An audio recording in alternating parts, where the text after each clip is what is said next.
Hey, everybody. Welcome to the Prep Life Podcast. This is your founder and CEO of Glam Girl Bikini, Amy Enger. And today I'm joined by my fabulous co host, Leemarie Hostetter. Hey, Lee, how's it going? Hi, it's going good. Good. So we've got some updates. First of all, we just got back from California. So we left on Sunday from Masters USA's. Did you want to talk to the audience about kind of like what happened and all that? Masters USA's was in Anaheim, California, and we had myself, Amy had two glam girl athletes, Kim and Aaron, that both competed. And the cool thing was we were all in different categories. So none of us were on stage competing against each other, but we were all backstage in different age categories or classes for Masters. So everyone there competing was a Masters competitor. And I really appreciated how well run the show was. They were very well organized. They actually had it kind of reminded me, I've never been at a pros check-in, but their check-in reminded me of what I've seen from like YouTube and stuff, where normally you just go and you stand in a line and you go through, you pick up your button, and it's just kind of everyone at check-in time, and it's a hot mess, and you just find your table. And then there's a quote unquote mandatory athletes meeting that some may or may not go to. This was very different. They had it all scheduled out. So Friday, bikini check-ins were from 3 to 5. We all came in. We were all seated. They went through a meeting where they talked over the whole show, all the requirements, all the schedules, the hair and makeup times, and things like that. And then they called us up to get to stand in line and get our numbers and all that. So that was really kind of a fun experience too. And then then Saturday the show was very well organized. We all had hair and makeup done by the show organizers, and they had expediters coming in and out checking, are there any, bikini girls in this class, and like checking to make sure no one missed their stage time.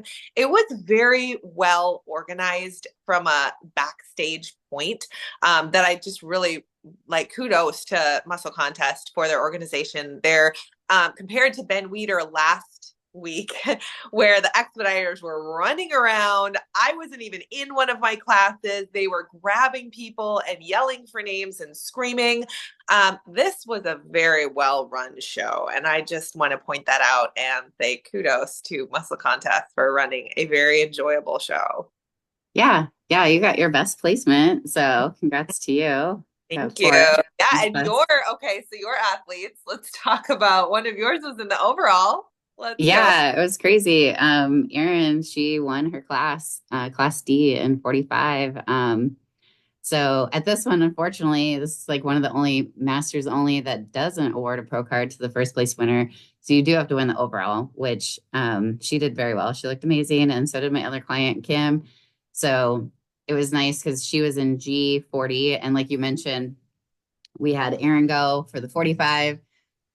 Kim was for the 40, and then you were for the 35 and H, and all of you placed top five, which was amazing. And Um, another cool thing, which I know that Sandy was the head judge, Sandy Williamson, and I know that she started doing this more, but I had never seen this. She stood backstage during the finals and gave us all feedback, so we didn't have to mhm. wait until afterwards to talk to her. And that was really encouraging too. So I don't know. I just had a really great experience. And Yeah, it was a little strange, I have to say, like for Erin to get her feedback about how she did before she did the overall for the pro yeah, card. I think that probably in hindsight, I should have recommended that she waited until the overall was done and sure. then line up because, I think that like, and I don't think it like messed with her head or anything, but it'd be hard to like hear like what you need to improve on before like you actually know like the result. Because she had a pretty good understanding that she was in first place because she was dead center of an odd number, which for most of you know that like when you get first call outs and there's an even and you're splitting center, you never know who's in first. But she Mhm. really didn't move once they put her in the middle. There were five in that lineup. So it's like, like if you're in that middle spot, then it's probably likely that you've gotten first. So we were kind of anticipating for her to be in the overall, but I do really appreciate that she goes back there and talks to everybody, so that for her sake that she can go home because she likes to talk to people in person versus doing the email. Mhm.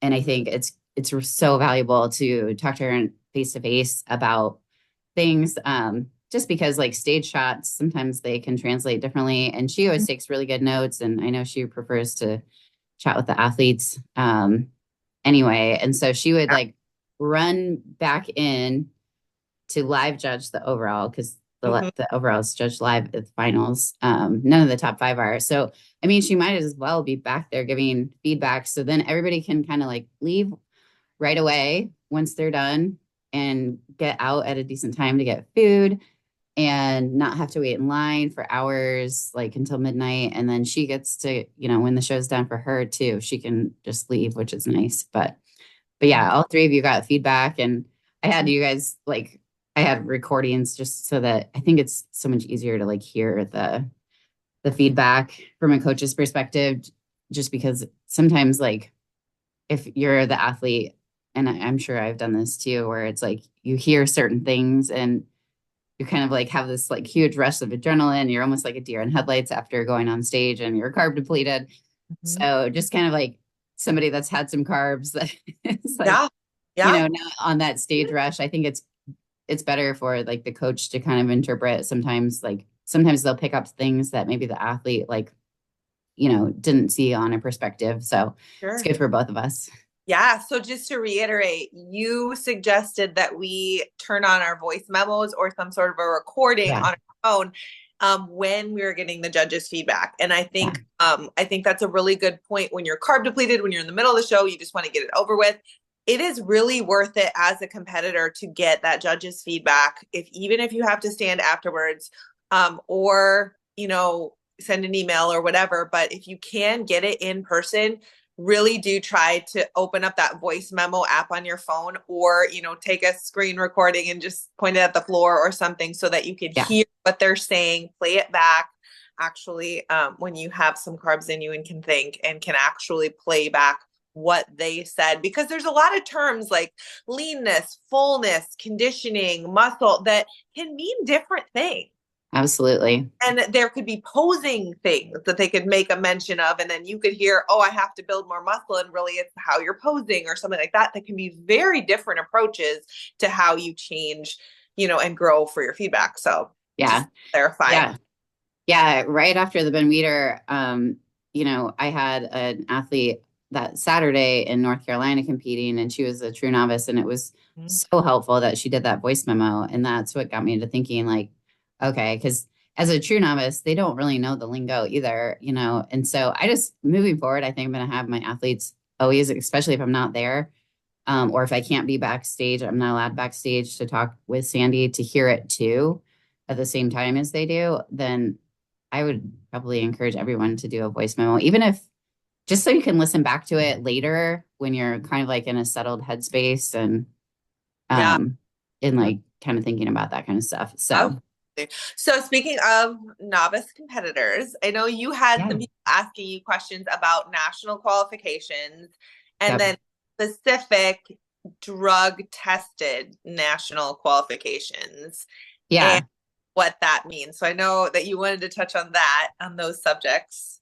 Yeah. So after Ben Weeder and like this weekend, I've just been getting a lot of different messages about like what what's the best like show path and like direction for these people. And um, so I just want to go over what the pro cards were just one more time. So for Sure, yeah. Masters USA's, they gave an overall A through H of 50.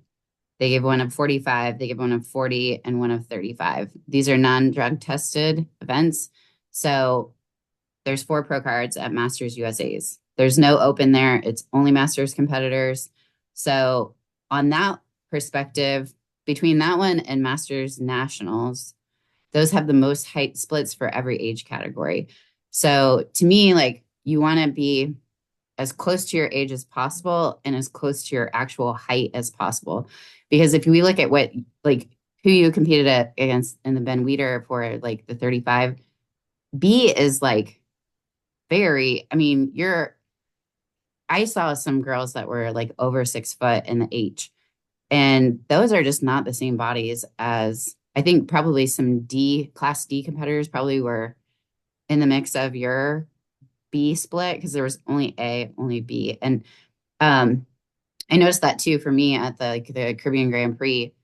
There's this one picture of me in the comparison round, and I look like a giant. I'm Yeah. like literally 6 inches taller than all six of the people in that comparison round. And it's like they are so much shorter than me, like 5 inches. And it's not apples to apples, like when you don't have height splits. So I just wanted to point out, like, that's a difference there. But at Yeah. Masters Nationals, you have those height splits, the age categories, and you have the extra layer of each person gets it for first place. So you even have like 55, 60. So that makes a big difference. And I want to point out too, just on the other hand of that, Mm-hmm. thinking long term, and we all have kind of different ideas going into the sport, but if you really want to compete as a pro, which is what we're going for, once you hit that pro league, you don't have height split. It's Mm-hmm.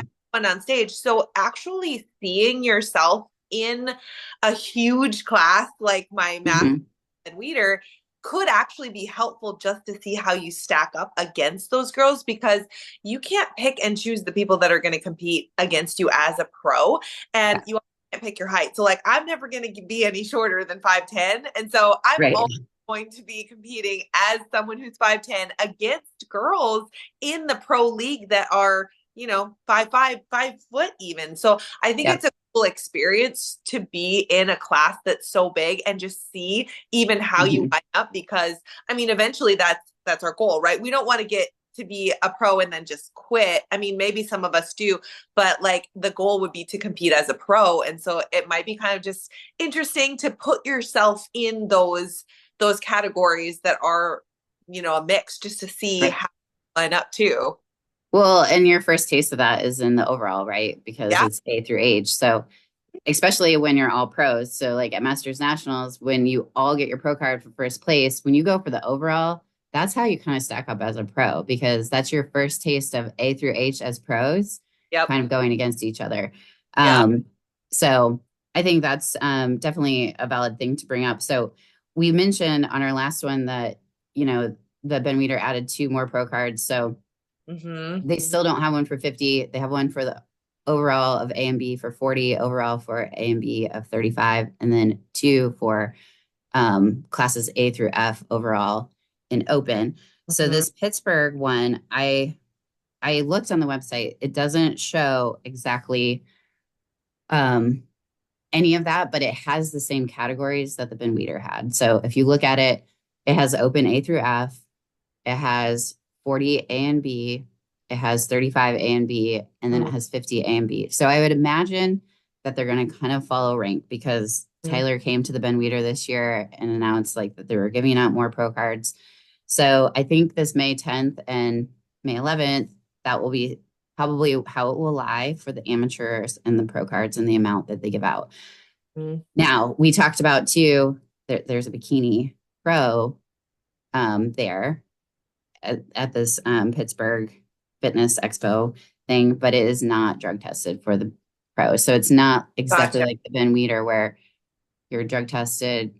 It's an Olympia qualifier for drug tested. Mm-hmm. However, the prize money is the biggest prize money. Um, Basically, it's the same amount, pretty close to the same amount as the Olympia, which Right. is super exciting for paychecks. Like it's more than the Arnold, so that's pretty cool. First place, well, maybe it's not more than the Arnold. I might, I should probably take that back. It's less than the Olympia. It may be like on par with the Arnold. I'm not sure, but first place gets $25,000, which is a huge amount of money for winning that Pittsburgh show as a bikini athlete. And then second place is 10,000, third is 7,500, fourth is 5,000, and fifth is 2,500. So those are some decent checks, I Mm-hmm. would say, for Yeah. sure. For our, Um, absolutely. yeah, yeah. Which we all know that this is like for a pro, mostly their checks pretty much just cover the cost of being in that show, like their travel, their hotel, and like pretty much like hair and makeup and Yeah. tan. you're trying to get rich in bodybuilding, good Yeah. luck. Yeah. Yeah. Rich. It's more like the brand you build outside of competing, Exactly. Absolutely. is Most where the value is. working in the health, and we come from the health and fitness industry anyway. So having that pro card would give us access to, a lot of different opportunities. I think that's a lot of the reason people do it. And Absolutely. Yes. Okay. So other things I wanted to know is that, so in 2023, Ben Weider was open to people to enter if they didn't have a drug tested event in their, like a qualifying event in their state. Mhm. Then this year, they made it that you have to do a drug tested qualification to go to Ben Weider. Now, next year, I believe, and I don't want to speak out of turn, but from what the research that I've done is that you have to actually get first or second, similar to like other national competitions where, or you have to place top five. So like for you, you placed top five at Ben Weider, so it qualified you for the next year. So basically now you at a natural drug tested event, now you have to get first or second to qualify for the open. In masters, you still just have to compete as a masters at a natural, because masters, I don't know why they don't require a placement. It is, I think that's just an odd thing that they just make you compete as a masters competitor to be eligible for nationals. I wonder if they're trying to grow the masters divisions. And so they don't I want to cut mean, down versus they're trying to maybe cut down and make the open drug tested classes a little more competitive, like only have the people that have actually placed top in lower shows to qualify. yeah, I mean, if you look at all the national shows from this year, the ones that had both masters and open, the masters It's kept their huge. numbers Yeah. like somewhat, every single show was down. And especially the ones that only had open bikini, they were way down the numbers. So, I mean, I don't know why they don't require a certain placement for masters. I would think that they would start doing like top two and top five at a national or pro qualifier, but they still have kind of like stuck to that old rule. It's always been that. And I don't know why they figure like we're old and so Well, we should just be qualified. I don't know. knowing like that trend that it's been down in attendance, I Mhm. wonder, just speculating, do you think that's why they're trying to promote more drug tested shows? Because they're I trying think so. to grow it more for a more realistic. I mean, it's still crazy to attain this type of figure, but more of Yeah. a realistic goal for those of us that don't want to go on drugs and be like that committed. I don't know. Yeah. I mean, the economy, like the cost of living is, a lot higher now too. So I think that's definitely contributed. But Sure. to attain the look that some of the people, like the amount of drugs that they're on, there's a price tag with that, right? So that Mhm. costs a lot of money. So I think too, like a lot of girls wouldn't be able to afford that in the open, like because they're not very well established in their careers, like masters are, I guess. But just something to consider. So I had some questions about just the natural, like basically some of the rules and the substances that are prohibited for a natural contest because and I've had this question a lot. So this past weekend, if whoever asked me this question knows that I'm talking about them, I have had this question multiple times by women. Mhm. And we've checked with promoters and the NPC and looked at the WADA list. And I've talked to Olympia judges, like I've talked to Jack Tatone about these things. And um, basically, so TRT or HRT, so hormone replacement therapy, a lot of people use that term to mean different things. So hormone replacement therapy, if you're in menopause, could just mean that you're on progesterone and estrogen. Those are actually not performance enhancers. They actually like make your fat loss way harder if you're on estrogen and progesterone. So there's a reason they're not a performance enhancer, like they're not a PED per se. So a lot of people will say that that's, oh, I'm on hormone replacement therapy, so now I'm no longer eligible, which is not true because progesterone and estrogen are fine. And it actually will probably make your prep a little bit harder to lose the weight with those hormones.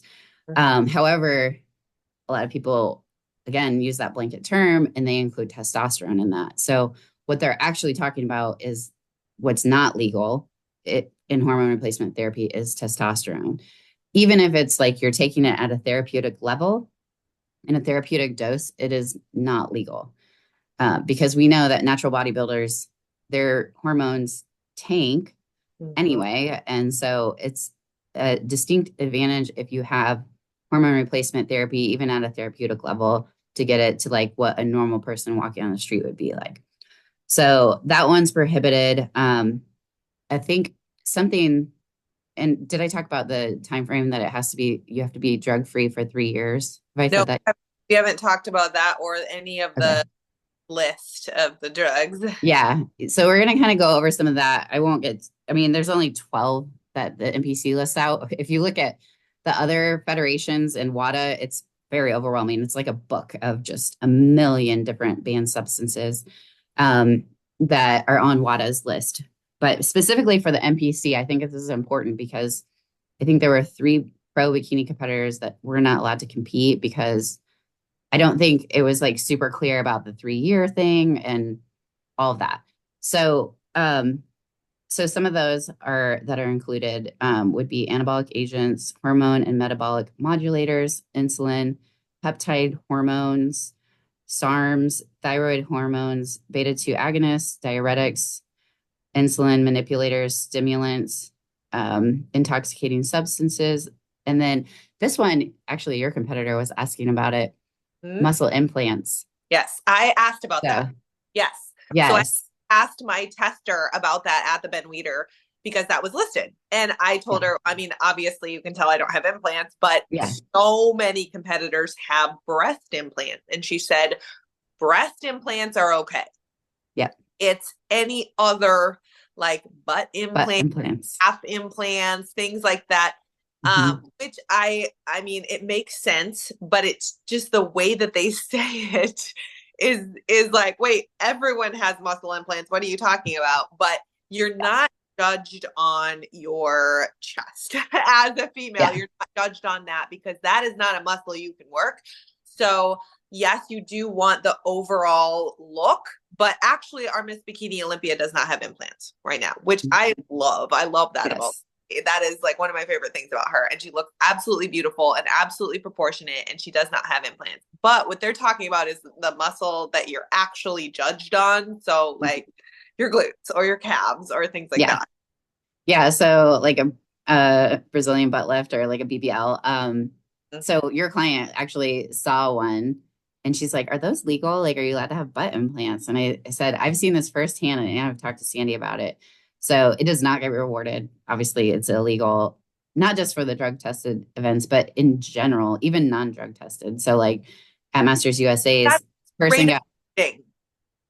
it's what? It's straight up cheating. Oh, 100%. And I saw a wellness girl at USA's like a couple years ago, and she got moved way to the outside, and she clearly had butt implants. And I asked Sandy about it, and Sandy's like, "Oh, we can tell. We Wow. know. Um, Okay, we so know when they're having implants." And she's like, "No, those will not fly." Essentially. I didn't ask about this, but injection of any kind. What about like Botox? So I I mean, you think what are they're judged on saying your skin. muscle injections. So like Got it. to kind Okay. of like plump up the area of the muscle. So like an injection in the muscle.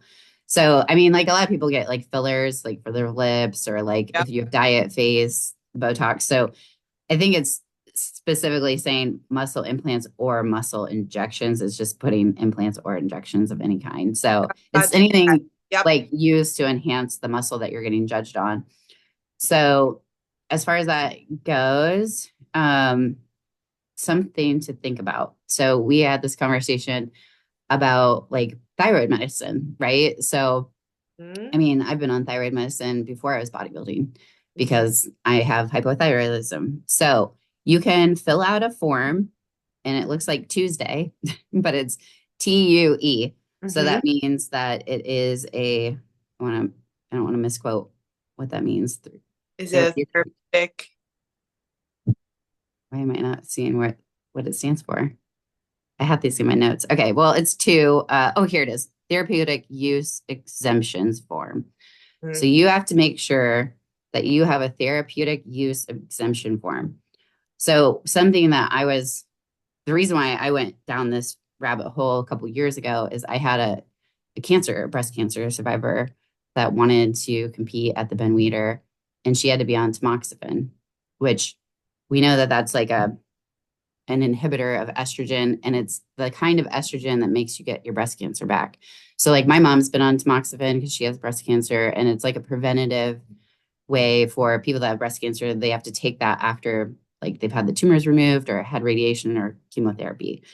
So from a medical standpoint, I asked Jack Tatone, like, can she compete in this? And he said she just has to get one of these two forms and prove that, like, why she's taking tamoxifen, that she's not doing it as an estrogen blocker or Mhm. a PED, but it's like her therapeutic dose of like Mhm. her breast cancer survivor type of thing.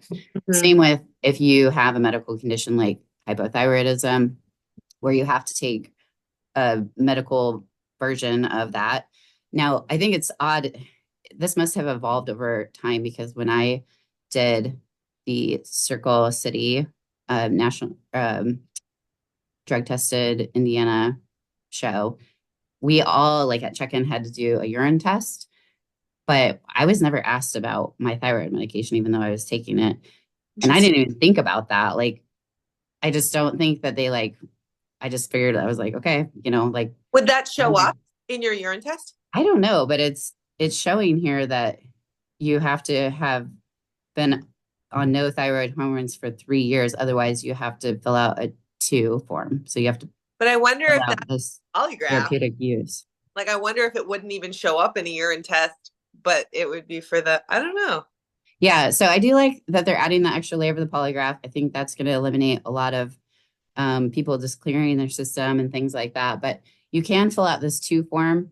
And I mean, I took a screenshot of it. Basically, you have to have your physician fill out like your medical history, why you're taking this prescription, what the name of it is. Like you have to sign and say like, why you're taking this treatment and how long you've taken it and all that stuff. So you have to kind of have this on file. I believe they say, let me see here. So the two forms, the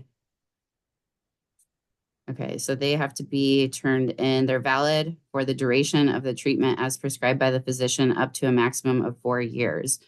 So it's the athlete's responsibility to know when their two form expires and to apply for renewal on the date that's necessary. So, Okay. if any of those things were listed, like a stimulant, like let's say you have ADHD and you're taking Adderall, that's probably on the list of stimulants, I would assume, but you're taking that medication for that reason. And so I've had an athlete ask about that too. That's why I mention it. But like if you're a type 1 diabetic and you're taking insulin, like you have to take that, otherwise you're not going to live. You're gonna follow. Um, Yep.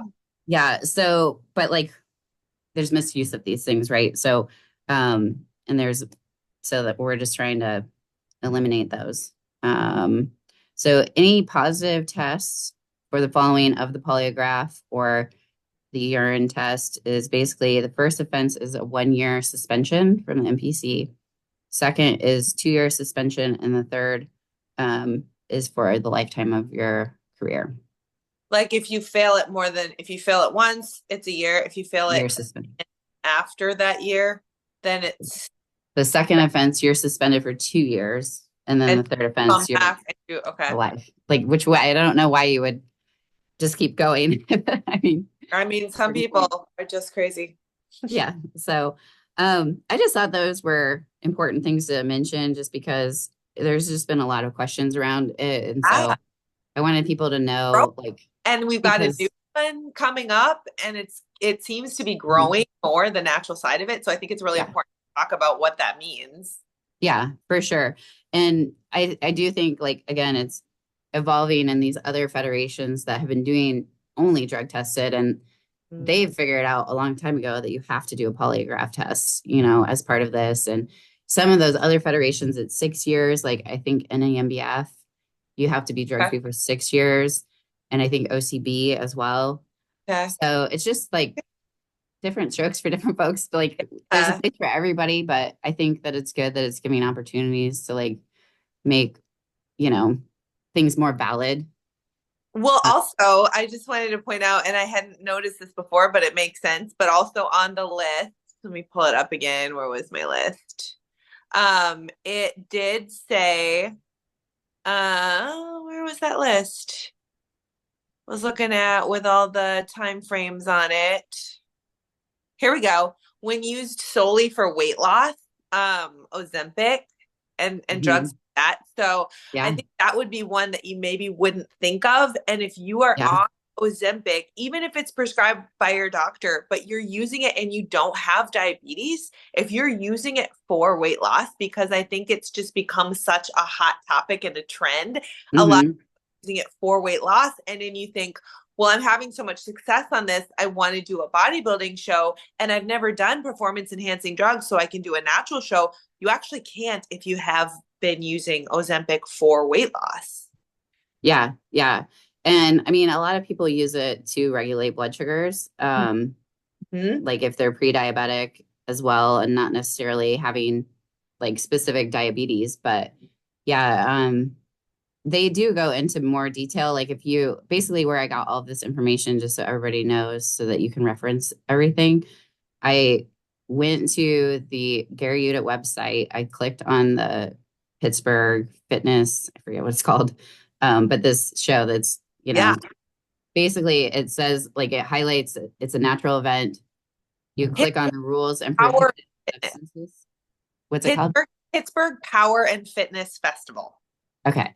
Yes. And it's supposed to be like kind of Arnold level, like expo and things. Okay. Okay. But it really drills down. Like you mentioned, it will like it will also show like the secondary Mm-hmm. drugs like on another page. So it lists out one, two, 1 through 12, and then it like highlights like, okay, specifically like with the thyroid medicine, it would be Synthroid, T3, and T4 are permitted Mm-hmm. if they're prescribed, hormones and things like that. So it kind of gives you a little bit more detail. And then it gives you that two form. So you Okay. want to make sure that you get that filled out by your doctor. If you are planning on doing the show, like you are on a certain medication, make sure you get that done in a relative time frame. And I mean, I think those were the main things. I've had like a lot of people that are new to the NPC that like will call for consults and stuff, and they'll ask that like a lot of them they'll see like my client like Giselle like that just competed in a natural bodybuilding show, and she's like, I want to do that, and they had questions like, okay, it just seems like you could like cheat the system and like Mm-hmm. figure it out and like pass the urine test, and so I just like that they're putting in some layers for accountability. Yeah. Yeah. So Very cool. And as a natural athlete, we really appreciate that. The only people that should be stressing out about all these rules are the people that are trying to cheat the system. And that's exactly what they're trying to clear out and level out the playing field. Plus, yeah, it's totally fine if you are on something and that is your choice. There are tons of shows that do not drug test that you can go. yes, yes. Yes, there's lots of opportunities if that's the route you go. And I mean, Absolutely. honestly, like as long as you're getting your blood work, you're going through like an actual doctor that's looking at your labs. And if they're doing hormone optimization, just making sure you're doing it safely. And there's a shoe for everyone, like there's a Yeah, path for everybody. But exactly. I really encourage everyone to just, get educated, make sure you're working with a specialist. Like if you're, don't just buy random things online because like you need things prescribed, compounded in a pharmacy that are prescribed by a doctor after they look at your labs to make sure everything's in order. So I'm not like, again, I'm not trying to like say Right. that that's not like something, but do it smart, I guess, Well, I think there's a misconception as well from a lot of people outside of the bodybuilding industry that I talk to about natural or drug tested versus not, that where they think if I'm competing in something that like last weekend that's not drug tested, their immediate reaction is, oh, so they're cheating. But really, it's not cheating unless you're trying to compete in a drug tested show. yes, You know what I mean? exactly. So I don't want to make anyone feel bad. It's Right, just right. if you're trying to compete in a drug tested show, yes, that would be considered cheating. Yes. I just Yeah. should figure that out as well. And I mean, too, I think a lot of people just think that, oh, if I take this, like I'm gonna look amazing. Like, no, those people train hard. Yes. They have to be pristine on their diet. Hmm. These aren't like, it's not like they're not being disciplined or they don't have like a hard prep or they aren't working hard because they Yeah. do. Yep. But like you said, to your point, like let's stay in our own lanes, Mhm. right? But I think that gives you kudos for getting fourth and non-drug tested. Yeah. Uh, In so good for that's you. choice, right? So it doesn't give me any sort, like I shouldn't get any more credit than anyone else. Like I'm choosing to compete against others that may be drug enhanced, and that's just my But choice too. so But, cool. but yeah, I love, It's pretty fun to say, like, and I hey, love that bikini is still the level where you can do that. I yeah, love, I know that like when you go to the Ben Weeder and stuff, a lot of the categories above bikini are just very small because unfortunately there's not enough drug tested shows to really build a natural figure or physique or bodybuilding mhm, category as a woman. But like I love the bikini category because you still can attain a very beautiful, good stage look just with hard work and diet. yeah. Yeah. And I mean, I remember, Chris, when she would first started training with me, she did a couple OCB shows and the people they were awarding looked like skeletons and she had like legitimate muscle. And I was like, she was always like scared to do the NPC. And I was like, just trust me, like you have like the right shape to go pro. You can go pro in this league naturally. And she did. And I think that, like Chintzy, like look at her, like she's 60 and she is natural bodybuilder. And I mean, she could have been up against some people that have taken performance enhancers and she won her pro card at North Americans as well this year. So, I think it's possible. It's just, you know, genetics plays a factor, and then just like whether or not you're like optimizing like your training and your nutrition. So I know Love we're kind of running over time, and you it. have to go, but But you heard it here first, guys. You can do it naturally. Hard work, diet, good coaching. Especially with all these new drug tested shows coming out. So now you have all the requirements. We've gone through it. So next time you absolutely. do a drug tested show, just re-listen to this episode.